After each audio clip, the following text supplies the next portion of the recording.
오늘 레위기 5번째거든요. 레위기 5장 1절로 13절 속죄제 제사 2번째입니다.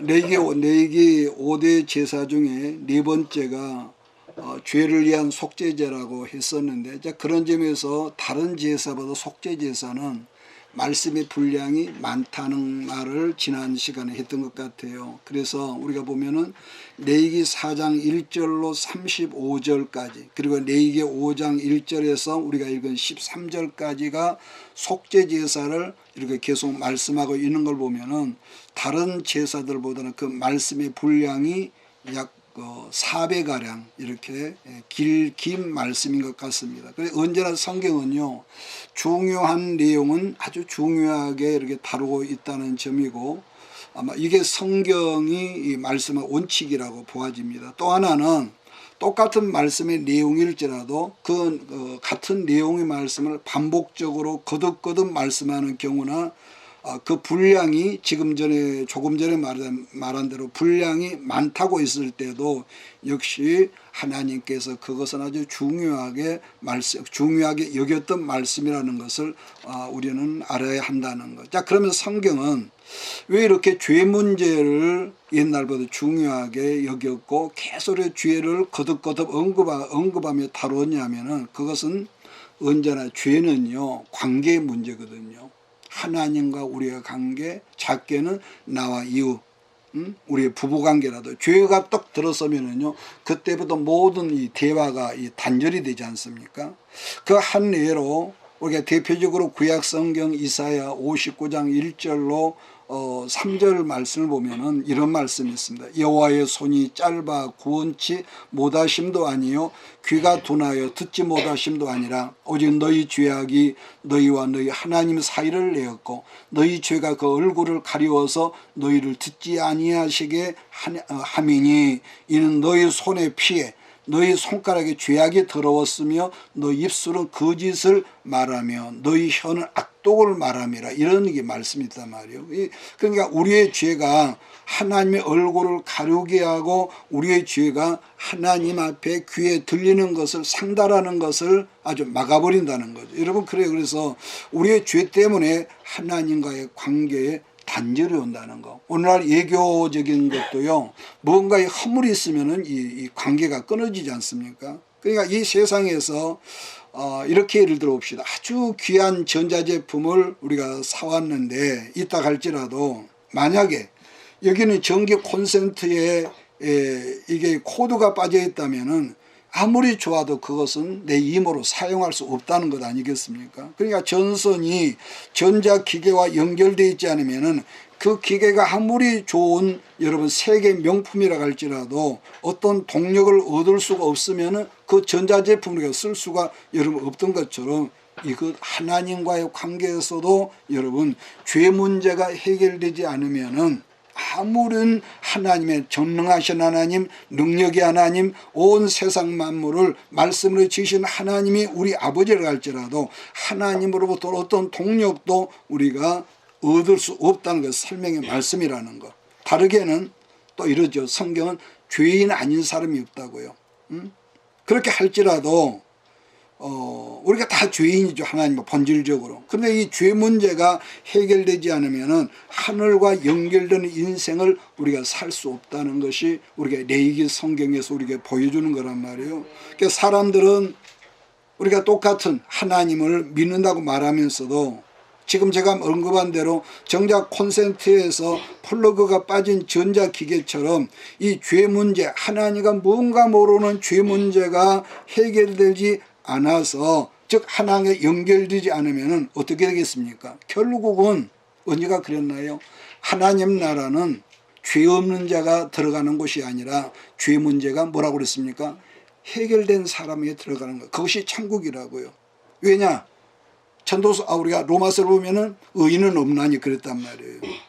그러니까 또 다르게는 그 사람이 능력이 아무리 출중한 사람일지라도 결국은 그런 사람은요, 자기 자원 이상은 여러분 살지 못한다는 거고요. 그런 점에서 사람이라고 하는 것은 거듭 말하지만 죄 문제가 해결되지 않는 인생은 비록 그 사람이 뭐 능력이 있고 학벌이 있어서 큰 소리는 친다 할지라도 뭐겠습니까? 하나님, 하늘과 단절된 인생을 살기 때문에 뭐죠? 본질적으로 그런 사람은 돈이 있어도 명예가 있어도 항상 불안하다는 거예요. 항상 불안하다. 죄가 있으면 쫓아오는 사람이 많다고 그랬단 말이에요. 그러니까 또 한 가지 공통적인 특징은 하늘이 닫혀진 사람들은 이게 있습니다. 항상 조급하죠.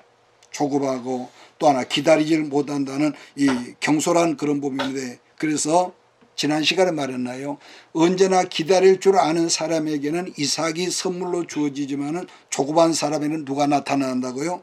이스마엘을 낳게 된다고 그랬는데, 그래서 항상 이스마엘처럼 이랬다 저랬다 이렇게 조급하고요. 그렇게 결정을 해도 역시 불안하고. 왜냐하면 그런 사람 뭐든지 자기에게 있는 능력으로만 해결하려고 이 경쟁을 하면서 결국은 다른 사람 것을 뺏으려고 그러고, 그래서 다른 사람이 자기보다 앞서면 그걸 견디지 못하는 그런 경쟁 속에서 산다는 겁니다. 자, 그런데 이 죄 문제가 해결이 되면은 사실 속죄제사는 뭐냐, 이 죄 문제만을 다루는 것이 아니라 아까 말했죠, 하나님과 연결이 되는 삶을 새롭게 살게 된다. 시편 84편 5절로 7절 말씀을 우리 한번 읽어볼까요? 제가 읽어드린 것보다 같이 읽은 게 좋겠습니다. 시편 84편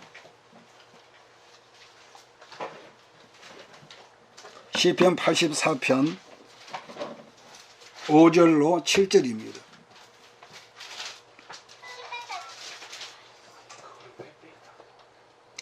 같이 읽을까요?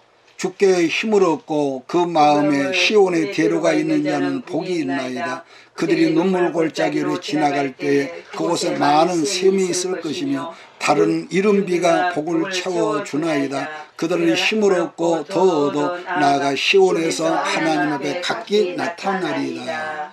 저는 오늘 이 말씀이 여러분에게 주신 말씀이길 주의 이름으로 축복합니다. 하늘과 연결된 사람들도 때로는 눈물 골짜기를 지나다닐지라도 그들 앞에 뭐가 있다는 거예요? 그들 앞에 많은 샘들이 있을 것이며 이른 비가 있어서 복을 부어주신다는 여러분 축복의 말씀 아니겠습니까? 그런 점에서 여러분이 성령의 사람이라면 지난번에 제가 언급했죠. 어떤 죄라도 그 죄를 가볍게 여기는 사람이 없기를 바랍니다. 우리는 다 실수합니다. 여러분 그러잖아요. 근데 그것을 슬쩍 덮지 말라는 거죠. 왜냐? 시편 66편 18절 말씀 보면 이런 말이 있거든요. 내가 내 마음에 죄악을 품었더라면 주께서 듣지 않으신다고 그랬습니다.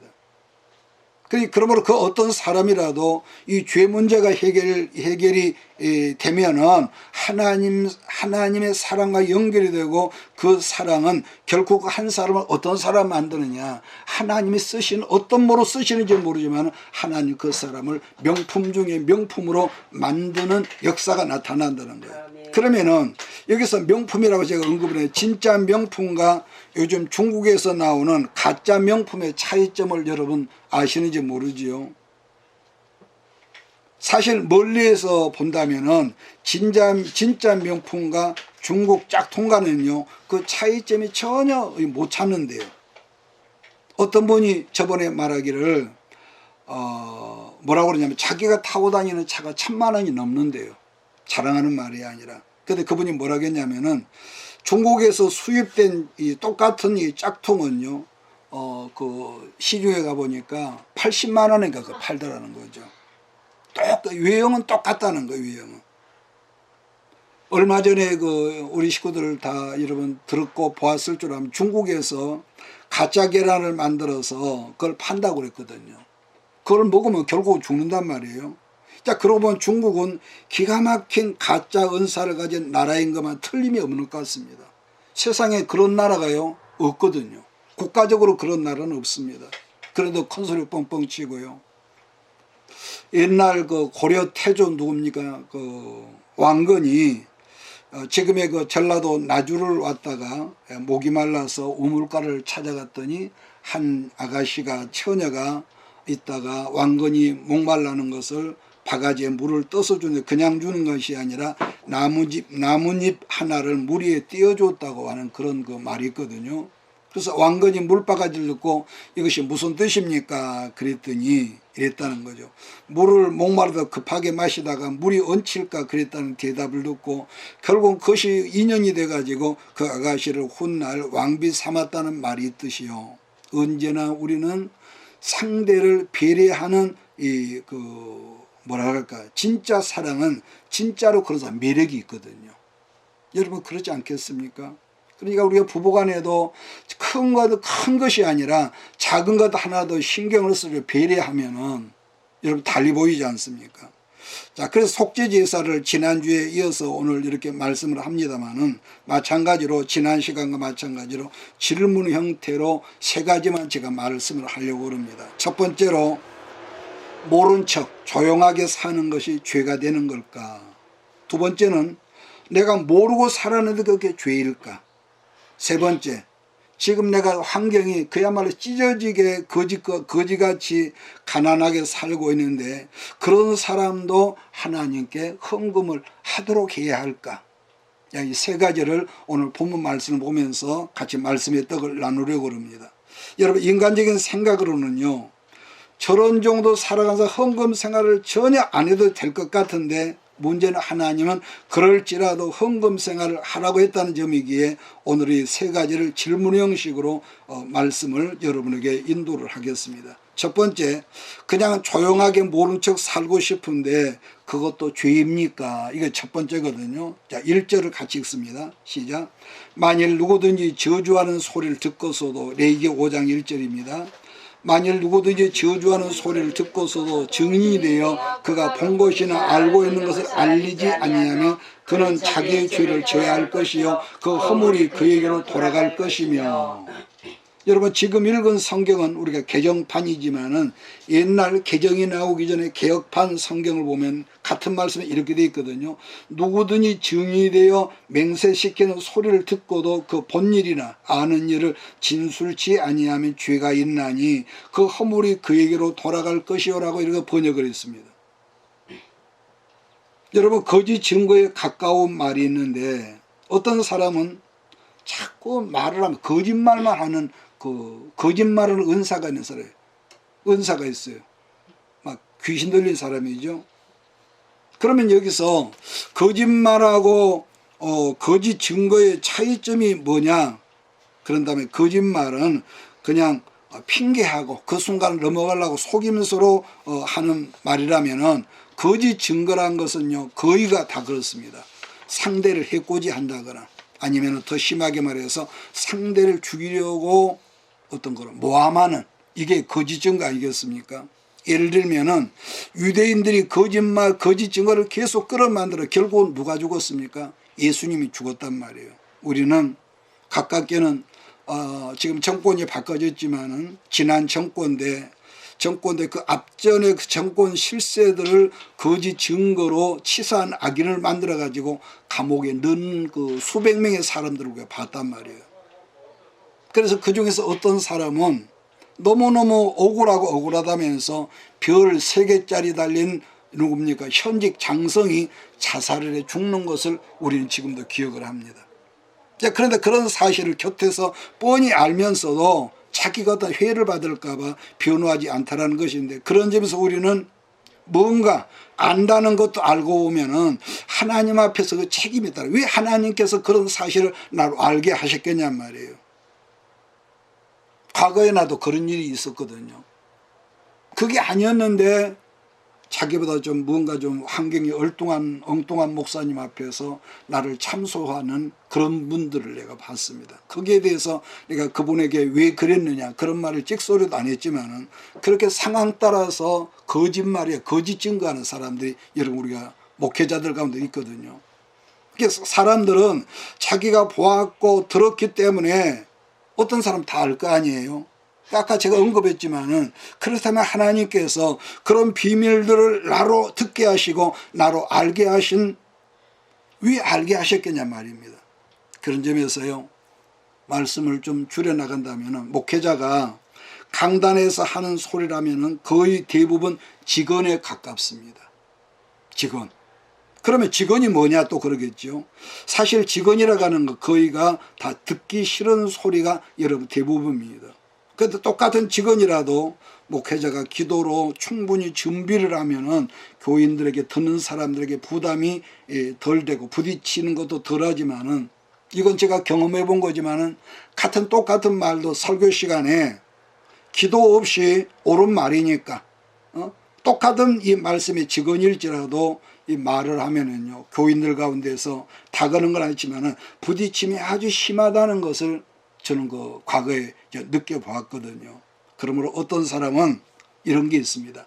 내가 이 말을 저 사람에게 정말로 해줘야만이 그 문제가 해결되는 것이지만, 그러나 우리가 모든 인간관계에서 보지만 사실 인간관계에서는요, 내가 누군가에게 옳은 말이지만은 직언을 한다는 것이 결코 쉬운 일이 여러분 아니라는 것을 우리가 세월을 살면서 배웠거든요. 마찬가지입니다.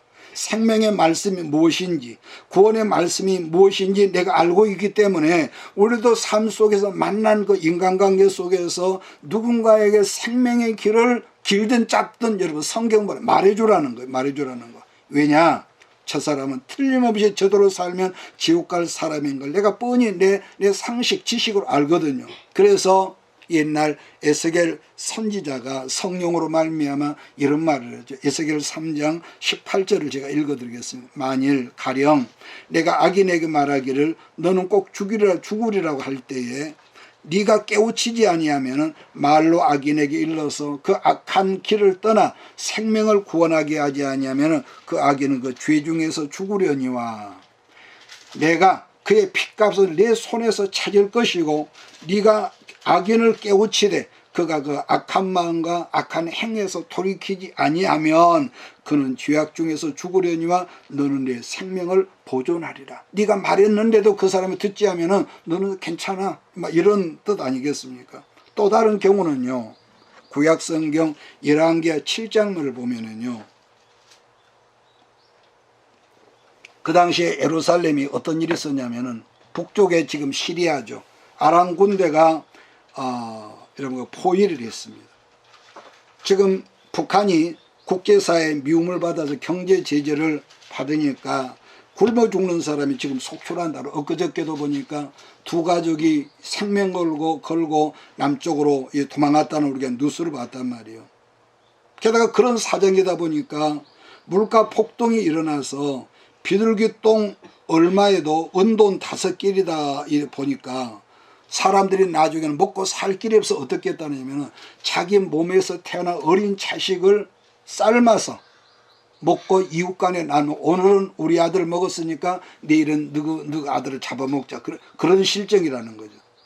근데 언제나요 이게 있습니다. 우리도 그런 삶을 부분적으로 지난 세월 살았지만은 항상 안정적인 삶을 추구하며 안정적인 삶을 사는 사람들은 말 그대로 이래도 저래도 안정적인 것을 좋아하고 추구하지만 반면에 이래도 어렵고 저래도 어렵고 계속 어려움만 당하다 보면은 사람 마음속에 어떤 게 생기냐면요, 이래도 죽고 저래도 죽는 것은 마찬가지라면서 거기 뭐가 있겠습니까? 아까 북한에서 넘어온 사람들처럼 목숨 걸고 모험을 추구하거든요. 제 말 이해하십니까? 이게 차이점이란 말이에요. 그러고 보면은 그런 점에서 우리가 하나님의 구속사에 보면 열악한 삶이 불편은 하지만은 꼭 나쁜 것만 아니란 것인데, 열왕기상 7장을 보면은 거기에 누가 등장하냐면 아람 나라가 쳐들어왔는데 아까 그랬죠.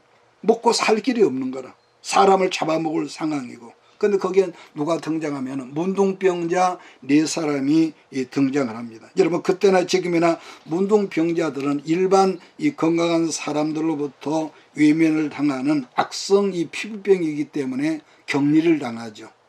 뭐 소록도라든지 여러 그런데. 그래서 사회적으로 격리를 당하는데, 그러다 보니까 어떤 문제가 그때 당시도 뭐 지금도 마찬가지겠죠. 사회적으로 국가적으로 큰 재난이 임하고 환란이 문제가 생기면 제일 먼저 굶어 죽는 사람들이 그 사람들이란 말이에요. 그러니 내가 먹을 것도 없는데 문둥병자 그 사람 어떻게 음식을 갖다 주겠습니까? 그런 상황에서 그들이 말하기를 이래도 죽고 저래도 죽으니까 우리가 아람 나라 군대로 가서 항복을 하자. 그들이 우리를 살려주면 우리가 살 것이요, 그들이 우리를 죽이면 죽자.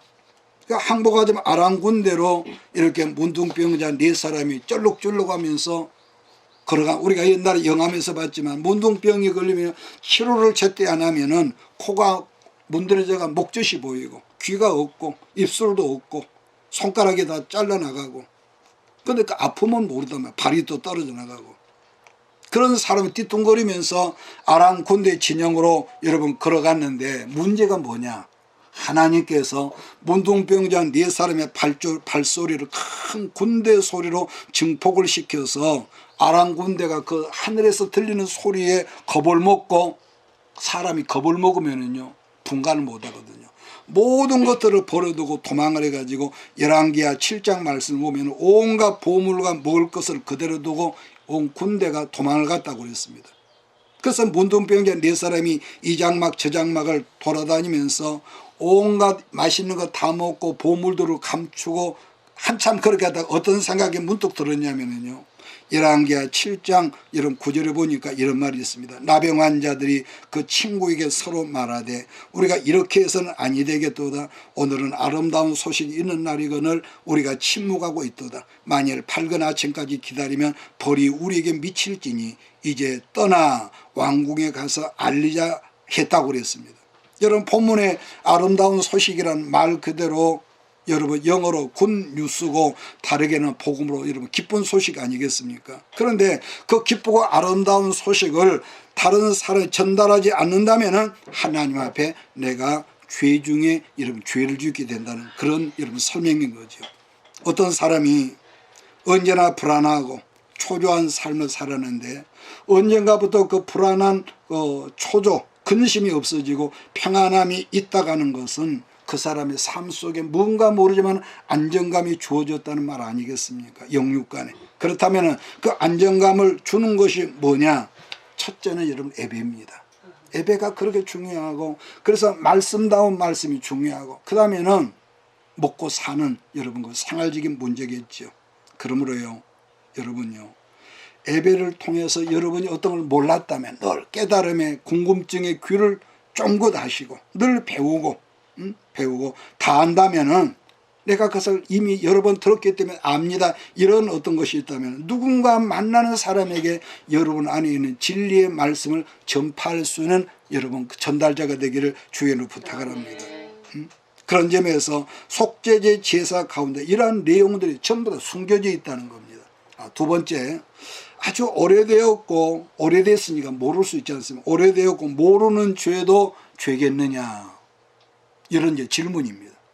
사람들은 시간이 약이란 말, 세월이 약이란 말을 하지만은 하나님 앞에서는요, 시간이 가고 세월이 가도 해결되지 않는 것이 아까 뭐라고요? 그게 죄 문제라는 거. 아무리 하나님이 사랑이 많은 전능하신 우리 하나님 아버지지만은 죄 문제가 해결되지 않으면은 너는 거기까지만이야. 저 거기까지만. 그래서 하나님 앞에 정말로 귀하게 쓰는 제사장이라도 성소에 들어갈 때 반드시 물두멍에서 물을 떠서 수족을 씻는 것이 하나의 의례, 여러분 규칙이었단 말이에요. 본문 말씀 레위기 5장 2절 3절을 보면 이런 말이에요. 부지중이라는 말이 있는데, 여러분 부지중이라는 것은 내가 그것을 죄란 걸 인지하지 못하고 지은 죄를 부지중이라고 말씀을 한 거죠. 근데 사람이 이게 있습니다, 여러분. 짐승하고 사람이 다르다는 것은요, 이 세상에 최고로 지능지수가 높은 짐승을 우리는 그 원숭이죠. 원숭이의 지능이 높대요. 그 다음에 우리가 집에서 키우는 영리한 그 개 있죠.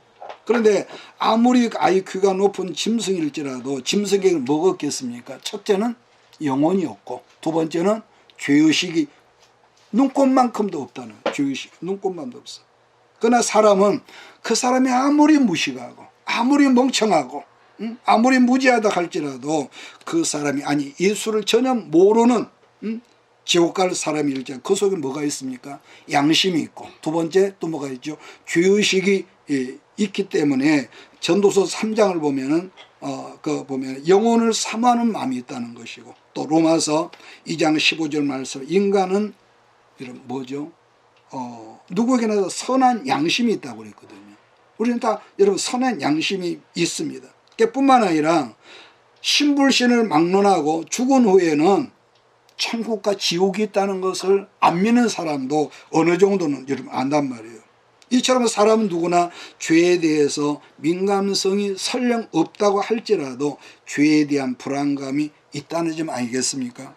그렇기 때문에 성령님과 하나님 말씀이요, 여러분 안에, 내 안에 여러분 그분이 에너지가 들어오면 어떤 일이 생겨지냐면은 우리들 어두운 심령에 빛이 비치어준다는 것이기 때문에 여러분 그분의 말씀이, 성령 여러분 안에 빛이 우리 안에 여러분 들어오면은 과거에 어렸을 때 지었던 죄라고 할지라도, 어떤 분은 그러죠. 어렸을 때 엄마 젖 먹는 것이 생각났는데 엄마 젖꼭지를 깨물었대. 그것이 생각을 해결했다는 그런 말을 하더라고요.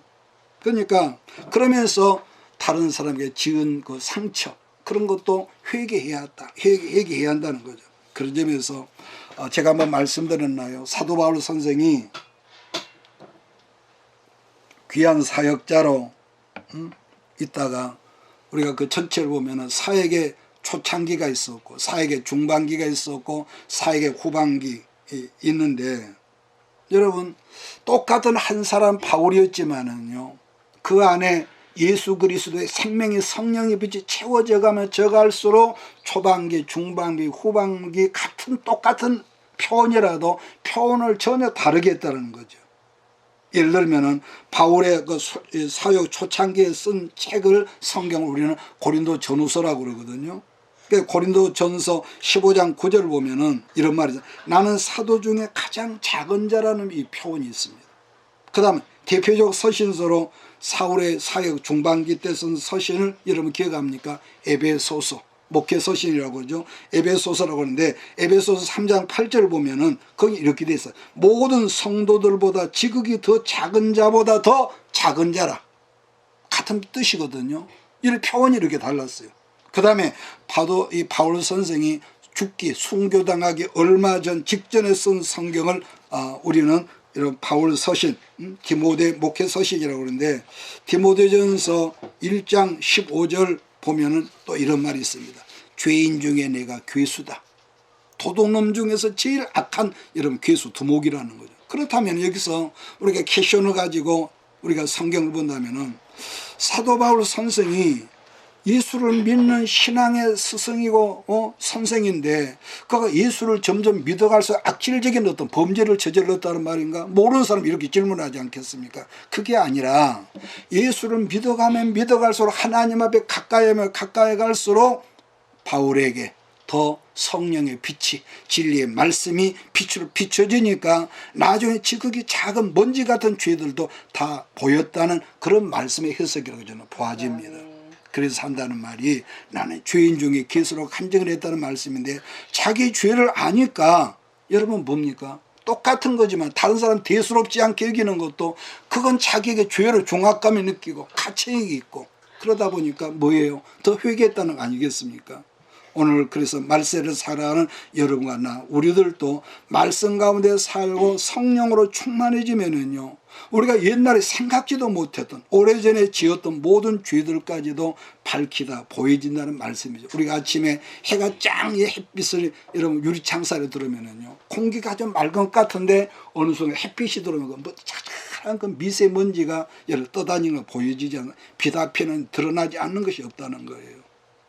그렇기 때문에 여러분 참 예배라고 하는 것은 뭡니까? 그저 목회자가 뭐 이런 말 저런 말 뭐 찌꺼리는 거 들어주는 거, 그게 여러분 예배가 아니라 하나님의 말씀을 풀어서 목회자가 가르칠 때 말씀을 통해서 하나님을 만난다는 것이고, 그 예배를 통해서 주어진 말씀으로 성령의 빛을 내가 아멘으로 여러분 받게 된다는 이런 그런 말씀이라는 것이요. 그래서 예수님은 산상수훈 마태복음 5장 23절에서 우리가 한번 찾아가 볼까요? 마태복음 5장 23절입니다. 마태복음 5장 23절 4절까지 읽습니다. 그러므로 예물을 제단에 드리려다가 거기서 네 형제에게 원망 들을 만한 일이 있는 것이 생각나거든 예물을 제단 앞에 두고 먼저 가서 형제와 화목하고 그 후에 와서 예물을 드리라. 아멘이십니까? 여러분, 사랑이 예수님이지만은 끈적거린 거 있지, 그거 풀어버리고 와. 그래서 인간관계에 꼬인 게 있으면은요, 여러분 그게 별거 아닐지라도 그것이 오래간다는 거 아니겠습니까? 그럼 여기서 왜 생각이 나느냐? 성령님께서 빛으로 우리 마음속에 어둠을 확 비춰주니까 아, 내가 잘못했네, 이걸 깨닫게 된다는 거. 그런 점에서요, 예배라 가는 것은 아무리 뭐 떠들썩하고 요란하고 찬양이 막 하고 재밌게 한다 할지라도요, 하나님 말씀으로 말미암는 빛이 없는 예배, 예수 그리스도의 십자가의 피가 없는 예배라면 미안하지, 그런 예배는 감히 여러분 공연불에 가깝다. 공연불에 가깝다. 왜냐? 여러분 어떤 말씀은 아주 혼이 즐거운 말이 있습니다. 아주 행복하고 혼이, 근데 여러분 영이 같은 음식도요, 영이 좋아하는 음식이고 혼이 좋아하는 음식이 있거든요. 근데 신앙이 깊어지면은 옛날에 혼을 자극하는 것을 찾아다녔지만은 영이 깊어지면은요, 옛날에 좋았던 걸 우리가 이 찬양해야 되죠. 그거 버려버려. 어린아이처럼 아이들도 어렸을 때 장난감만 주면 하죠. 뭐 다른 거 없었어. 근데 점점 크니까 옛날에 좋았다 버려버리지 않습니까? 자, 그 다음 말씀으로 레위기 5장 5절 말씀을 보면은 잘못했노라 자복하고란 말씀이 있는데, 말로서 잘못한 것은요, 우리가 표현할 필요가 있습니다. 여러분 그거 잊지 마십시오. 응? 아, 우리가 직장에서도 그건 지금 제가 참 잘못했습니다, 생각을 못했습니다, 미안하게 생각합니다. 부끄럽지 않습니까? 그렇게 하라는 거. 그래서 요한일서 우리가 잘 아는 1장 9절 10절에 보면, 만일 우리가 우리 죄를 자백하며 그는 미쁘시고 의로우사 우리 죄를 사하시며 우리를 모든 불의에서 깨끗하게 하실 것이요, 만일 우리가 범죄하지 아니하였다면 하나님을 거짓말하는 이로 만드는 것이니 또한 그의 말씀이 우리 속에 있지 아니하라고 말씀하시네. 마지막 부분을 보면은 그의 말씀이 우리 속에 있지 아니하니라. 왜?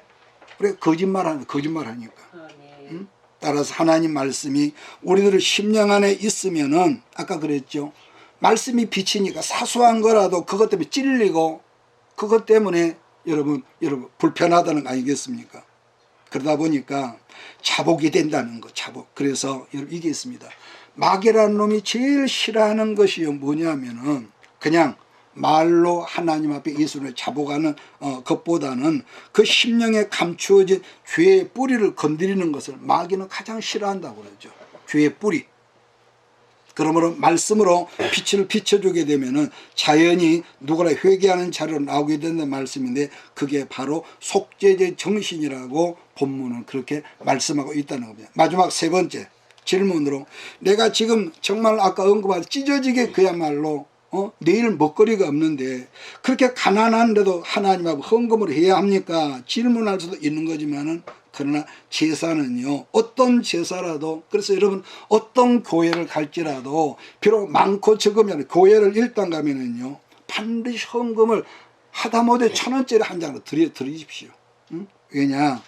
우리가 헌금 1,000원 안 한다고 그 교회가 문제가 생긴 것도 아니죠. 왜냐하면 제사라는 자체가 희생이기 때문에 그 사람이 가난하든지 부자든지 누구에게는 희생이 있어야 한다는 것인데, 그러면 여기서 희생이라는 뭐냐 한다면은 뭐라 그럴까요? 좀 아깝고, 내가 생각할 좀 아깝고 부담되고 힘들고 또 그것들 충격이 돼야 한다는 그런 말씀의 뜻이거든요. 예를 들어서 이렇게 제가 한번 예를 들어 보겠습니다. 어느 날 갑자기 헌금을 해야만 하는 자리가 있어서 주머니를 자꾸 지갑을 열어보았더니 웬걸 1,000원짜리가 하나 있는 겁니다. 1,000원짜리가. 그러니까 지금 말한 대로 헌금을 안 할 수도 없고 어쩌다 보니까 그것밖에 없어서 했는데, 그런데요, 사실 이 1,000원짜리 한 장은 나에게 있으나 없으나 별 충격이 될까요, 안 될까요? 전혀 안 되지요. 전혀 희생도 안 되는 거고요. 그렇다면은 여기서 말을 좀 확 바꾸어서, 얼마나 우리가 헌물을 하면은 아깝고 충격에도 부담이 되겠냐. 박 목사가 아직은 부자가 아니지만은 만약에 내 마음에 감동이 오기를, 야, 너 한 달에 그래 목사가 되니까 100만 원 정도는 네가 헌금을 해야지 한다면은 이거 정말 내 형편으로 여러분 충격이 되지 않겠습니까? 아마 굉장히 부담이 될 겁니다. 고민하지 않겠습니까? 그런데 여러분 레위기 5장 7절을 우리가 다시 한번 같이 읽겠습니다. 시작. 만일 그의 힘이 어린 양을 바치는 데 미치지 못하면 그가 지은 죄를 속죄하기 위하여 산비둘기 2마리나 집비둘기 새끼 2마리를 여호와께로 가져가되 하나는 속죄제물을 삼고 하나는 번제물을 삼아. 예수님은 마태복음 10장 29절에서 참새 2마리가 한 아사레온에 팔리지 않느냐고 그랬는데 가장 가난한 사람들 속죄제물로 바치는 제물이라는 뜻이 거기 있거든요. 아마 여러분은 성경을 읽었어도 이 전문적으로 아사리온이라는 말이 굉장히 생소하고 익숙하지 않기 때문에 즉 아사리온에 대해서 한번 찾아봤더니 아사리온 화폐 단위를 보니까 한 데나리온의 16분의 1이라고 그랬어요. 그러니까 그 당시에 한 데나리온이 남자 장정들 한 사람 일당이었는데 지금으로 한 사람 예를 들어서 하루 일당을 10만 원으로 잡을 때에 16분의 1이라면 아마 6천 한 몇백 원 정도 되지 않을까. 따라서 여러분이 그 사람이 아무리 가난하다 할지라도 하나님께 6천 원 정도는 헌금을 드리라고. 이건 하나 어떤 의무사항이거든요. 뭐 부자들의 입장에서 한 아사레온이나 가보가 들였던 두렙돈 정도에는 뭐 푼돈도 안 되지 않습니까? 요즘에는 여러분 지나가는 거제도 1,000원짜리 두면 쌩이 한다고 그러거든요. 그럼에도 불구하고 가난한 사람들에게는 그것이 그들의 생활비 전부를 드렸기 때문에 예수님 뭐라고 했다는 거예요? 그 가부를 칭찬했던 거 아니겠습니까?